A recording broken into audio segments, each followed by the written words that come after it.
شاید باورش سخت باشه، ولی معمولاً ما پدر مادرها تشویق رو به جا و درست استفاده نمی‌کنیم.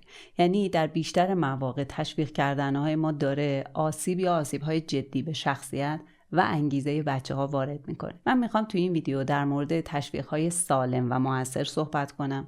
کاربرد اونها رو تو هر بازه سنی مختلف بررسی بکنیم با هم و ببینیم چه کارهایی ما میتونیم انجام بدیم که این تشویق‌ها تاثیرگذاری بیشتری داشته باشن و حتما در مورد ممنوعیت‌ها و محدودیت‌های تشویق هم با هم صحبت کنیم. ویدیو رو با من همراه باشید. سلام، من نایده حاج مقصودی هستم و اینجا همراز روانشناسی.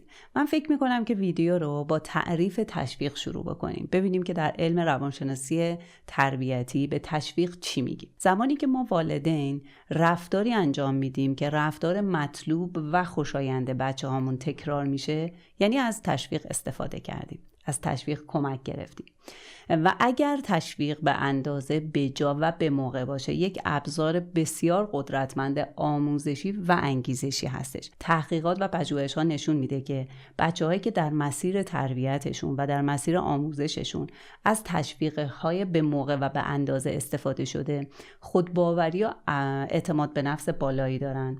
انگیزه درونی در این بچه‌ها خیلی زیاد هست و بچه‌های خوشبینی هستن. پس میدونیم که داریم در مورد موضوع بسیار مهمی با هم صحبت میکنیم. من میخوام ابتدا در مورد انواع تشویق ها صحبت بکنم. اولین نوع تشویق کلامیه. خیلی راحت و آسون ما میتونیم از آفرین، مرسی، ممنون، چقدر خوب، چقدر عالی کمک بگیریم. فقط کافیه که این تشویق رو ما بهش میگیم مشخص کردن. کافیه که یک جمله توصیفی هم بهش اضافه بکنیم که دیگه بسیار عالی و کاربردی میشه. مثلا به جای اینکه بگیم آفرین پسرم، مرسی دختر گلم، بابت اون موضوع خاص یک جمله بگیم. آفرین پسرم که اسباب بازی تو با دوستت شیر کردی. مرسی دخترم چقدر به موقع کارها و تکلیفتو انجام دادی.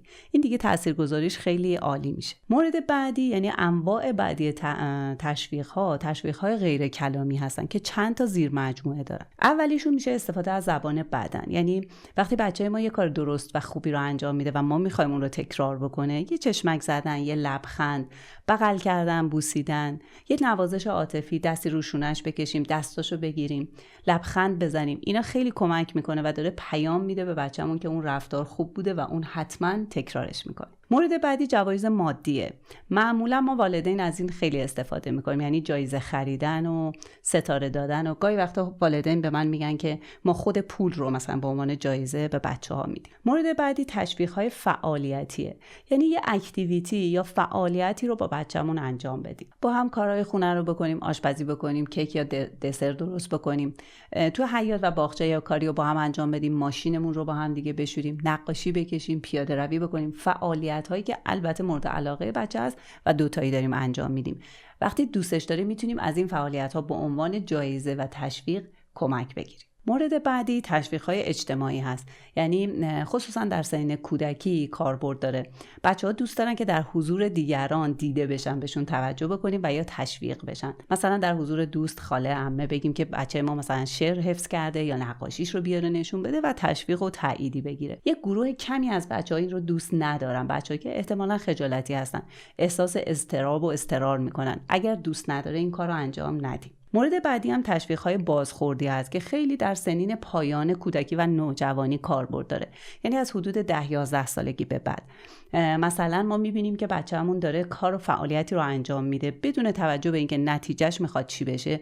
اون فعالیت، اون تلاشش رو می‌بینیم و بهش بازخورد میدیم. مثلا بگیم که آفرین، من متوجه شدم نیم ساعت رو پروژت داری وقت میذاری، یا اینکه چقدر خوب تو برای این درست انقدر تحقیق کردی، تو برای این مسئله ریاضیت انقدر وقت گذاشتی، خیلی عالیه. گفتن اینها به بچه‌ها، این بازخورد دادن خیلی حس خوبه و تشویق هستش. و من میخوام یه سری آمارها رو بگم که نتیجه پژوهش‌ها و تحقیق‌های روانشناسی است در مورد انواع تشویق‌ها که با هم صحبت کردیم. وقتی که ما از تشویق بازخوردی، یعنی آخرین موردی که صحبت کردم و گفتم تقریبا از بازه 10-11 سالگی به بعد خیلی کمک میکنه و کاربردیان استفاده میکنیم، تا 60% بچه‌هامون پشتکار بیشتری بعد از نوجوانی دارن، استمرار دارن توی کارهاشون. تحقیقات نشون میده وقتی تشویقمون مشخصه، یعنی فقط نمیگیم آفرین، ممنون، چه خوب، یه جمله هم میگیم و مشخصاً تعیین میکنیم برای بچه که چی داره تشویق میشه، احتمال تکرار اون رفتار 2 برابر بیشتر میشه. و باز آمارها نشون میدن تشویق‌های غیر کلامی، یعنی همون زبان بدن، بادی لنگویج، چشمک زدن، لبخند زدن، اونا تا 40% مهارت‌های اجتماعی بچه رو افزایش میده. و میدونیم که به خاطر اینکه این رفتارها، یعنی استفاده از زبان بدن، داره هوش اجتماعی یا EQ بچه رو افزایش میده و اون مرتبط هست با مهارت‌های اجتماعی و ارتباطی. و مورد بعدی تشویق مستمر هستش. وقتی که ما استمرار داریم توی استفاده از تشویق و در مسیر تربیت و آموزش داریم استفاده میکنیم، تا 40% اعتماد به نفس بچه‌هامون رو داریم افزایش میدیم. و تشویق‌های مادی وقتی زیاد هستن و معمولاً ما والدین این رو خیلی استفاده میکنیم، تا 30% باعث کاهش انگیزه درونی میشه. تشویق‌های مادی اگر زیاد باشن 2 تا دیگه آسیب هم به بچه‌های ما میزنن.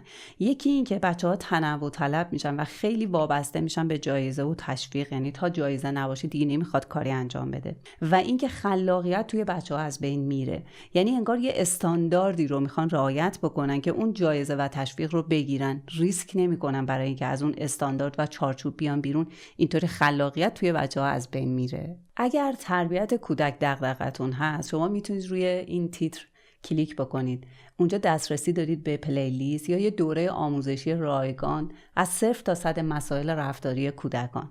کلی ویدیو اونجا هست که شما میتونید همشون رو ببینید به ترتیب و در مورد مسائل بچه‌تون آموزش و اطلاعات پیدا بکنید. اگر بخواید از ما هم حمایت بکنید، بزرگترین کاری که میتونید بکنید اینه که این ویدیو رو لایک بکنید و برای ما کامنت بذارید. متشکرم. و اما ادامه ویدیو من میخوام در مورد تاثیرگذاری تشویق صحبت بکنم.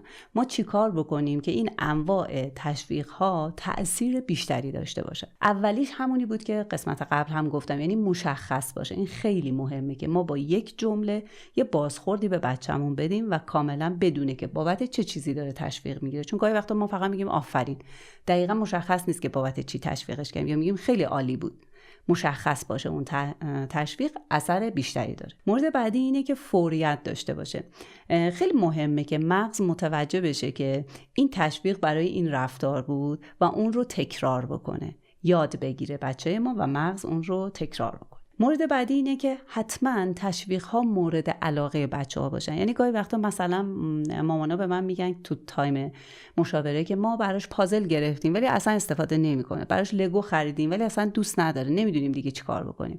یا بهش میگیم بیا آشپزی بکنیم. خب باید مورد علاقه بچه‌مون باشه، نه مورد علاقه خودمون. ببینیم اون به چه چیزی علاقه داره. بعدیش هم اینه که حتما تنوع تشویق‌ها رعایت بشه. یعنی جایزه هم می‌خریم گاهی وقتا، ولی از بقیه موارد هم حتما استفاده کنیم. و مورد آخر اینه که تلاش رو بیشتر ببینیم تا نتیجه. همونطور که دیدید توی نتایج پژوهش‌ها تا 60% بچه‌های ما میتونن انگیزه تلاش بیشتری داشته باشن و پشتکار داشته باشن زمانی که ما داریم به تلاششون بیشتر توجه میکنیم و تشویقشون میکنیم و خیلی به نتیجه اهمیتی نمیدیم. و اما میخوام در مورد کاربرد تشویق صحبت بکنم.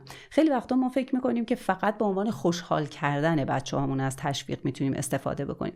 از نظر علم روانشناسی 3 تا کاربرد خیلی مهم داره تشویق.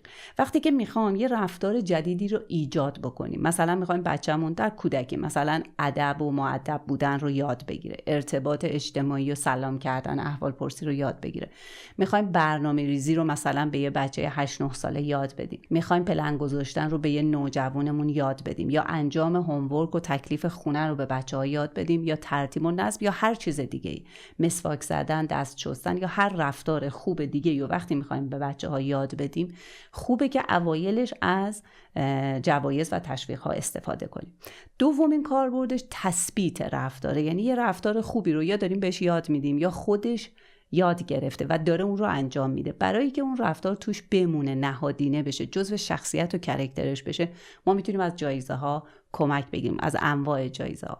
و مورد سوم تغییر رفتار اشتباه هست. یعنی یه رفتاری رو به اشتباه یاد گرفته یا ما حواسمون نبوده و داره میشه جزو عادت‌هاش یا جزو عادت‌هاش شده. الان میخوایم تغییرش بدیم. 2 تا روش هم داریم. یکی این که بیایم بی توجه بشیم به اون رفتار اشتباه و رفتار درست رو ببینیم و تشویق کنیم.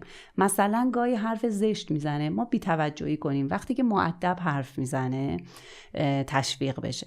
روش دوم اینه که ما باش صحبت کردیم، گفتگو کردیم، با هم دیگه یه برنامه گذاشتیم برای تغییر رفتار اشتباهش. حالا کوچیکترین قدمی که داره برمی‌داره و تلاش داره میکنه برای بهتر شدن، از تشویق‌ها کمک بگیریم. اینطوری میتونه اون رفتار کم کم از بین بره و رفتار جدید جایگزین بشه. خب ما تو این ویدیو در مورد انواع تشویق‌ها صحبت کردیم و من مطمئنم که خیلی در مسیر تربیت به هممون کمک میکنه. ویدیو قبلی من در مورد انواع تنبیه‌ها بود و جایگزین‌های تنبیه‌های روانشناسی. من پیشنهاد میکنم این ویدیو رو حتما ببینید و بررسی بکنید، ببینید که خودتون دارید توی تربیت از تنبیه‌های غیر علمی استفاده میکنید یا تنبیه‌های علمی روانشناسی یا جایگزین‌ها. تو اون ویدیو گفتم که جایگزین‌هایی رو معرفی کردم که خیلی مؤثرتر از تنبیه هستند.